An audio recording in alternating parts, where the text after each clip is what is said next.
This is a 2020 traxx. She's saying it's misfiring. Last week I changed this water outlet, and what I did an oil change, and when I changed the water outlet, this cap got stuck in there. It's supposed to be relatively new, but we're gonna replace this reservoir and see why it's misfiring. Alright, so I scanned it, and in the ECM I got a launch scanner. It says P300 was like a general misfire. Let's see if we can see if it has a cylinder misfire. Alright, I'm gonna replace this first. So it's got two 10mm screws right there, but of course they put this plastic piece over it, so you gotta have a trim tool.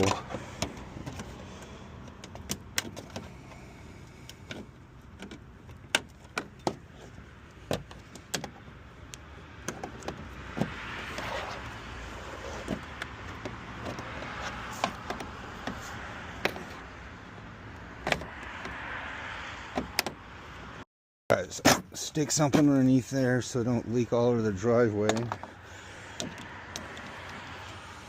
This is pretty straightforward.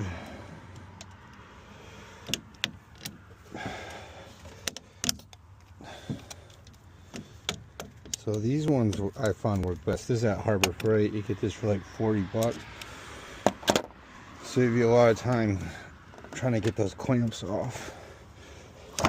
And if you can't get these hoses off, twist them. They come off every time. Right.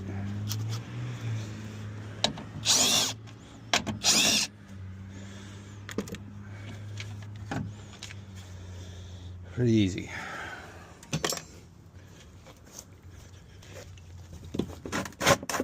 Let's see what we got.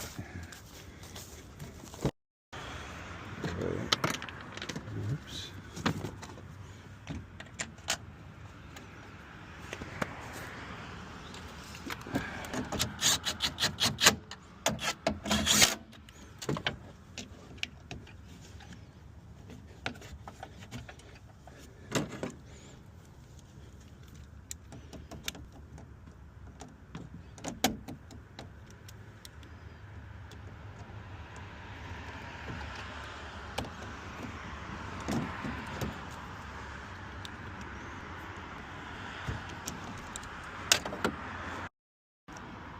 So when you have the cooling system open, you have to bleed it. This one is just a reservoir, so it's not going to have much air in it. But to bleed it, take the cap off, start it up, let it heat up. You know, you can put the cap back on, let the pressure build up, take the cap back off, and that burps it. So when you are trying to bleed the system, you want to turn the heat on high, put it on vent.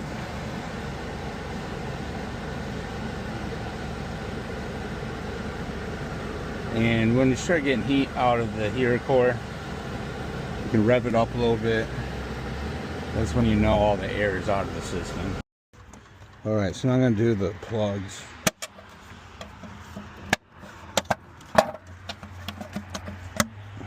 So this one, the coil pack, is just one piece. And these things always break coming off. So just be careful taking this off. It'll break. Half the cars driving around, you see them zip tied on there. This is T30. I can't even get that connector undone. I don't know what is the deal with these ones, but see if I can just pull it out without disconnecting it. Alright. It's a 5/8 spark plug extractor. It's got that little rubber thing in there, so holds them tight.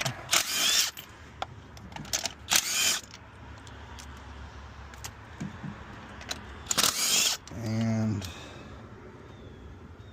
they don't really look horrible.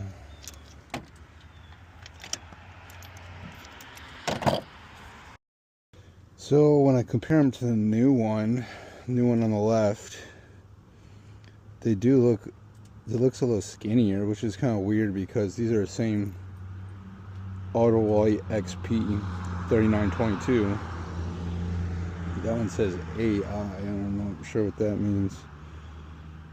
Maybe this one's not iridium. I bought the iridium ones, which are supposed to last a lot longer. I'm guessing this one is not iridium. Autolite, you know, the basic ones are like $3-4, so that could be why they didn't last very long. The ones with iridium are supposed to be the best ones. They're $11 a piece with a commercial account, so these ones should last longer. Yeah, so I looked it up. The XP, what I got, is iridium. The AI must be just the basic plugs, and that's why they didn't last very long. This is a 4-cylinder. The motor's getting hot, so you want to put the nice plugs in your motor. The plug in. Be careful not to bend that down. Don't drop it in there. Just kind of gently set it in there and use your hand to start the thread so you don't cross thread it.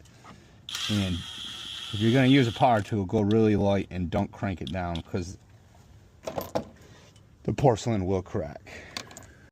So once you get it, you know, kind of snug, take your hand wrench and just put your hand on the head of the ratchet. Tighten it down. You don't want any gaps in that, or it'll cause misfires. It'll make weird noises. So you want it torqued. Another thing about these iridium plugs, they're already pre-gapped.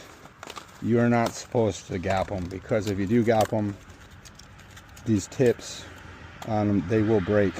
So you don't even try to gap it. If you go to the parts store, you give them their VIN, they already have the part listed for this motor. So don't gap these plugs, you'll ruin them. Someone already did the tune-up before on this, because it has aftermarket Autolite plugs in it, and they didn't last very long. So just don't cheap out on the spark plugs, get nice ones. I got the plugs in, back in the car, got it started. Check the misfire data again.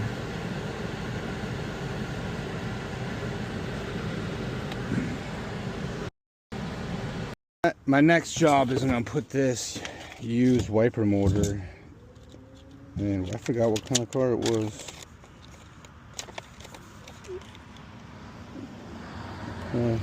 Doesn't say, but it was just making a noise, so I know it had power and ground. The wipers weren't moving, so you know, some linkage is broken. You could diagnose that without even taking the thing apart. This is why I put my oil in. I put it in a gas can. I buy it in bulk. So I got the 530 and 520 synthetic blend. Someone needs an oil change real quick. If you buy it in bulk, I could get this for $1.50 a quart. And I usually try to do oil change for 70 bucks, but if I'm doing other things, I could give it, you know, a better deal. Just change the oil real quick and make it quick, 30, 40 bucks. Now to keep stuff clean, I got this little trash. Empty it by the end of the day. We don't leave trash around people's yards. So I got an electric truck. I need to organize up here, but I got a lot of electric tools. So what's cool about this truck is that I got a power inverter here, so I can charge my batteries. Going to different jobs, and you know, the front of the vehicle is a storage. I have storage on the sides with these. I found this to be the best. I've had hard covers, soft covers, you know, cars. I've had little crossover vehicles. This has been the best one. I got stuff with covers in the back, the two sides, the front, and it's a crew cab. So I got all my special tools back here. My torch, Everything is disorganized, but I could still find it really quickly.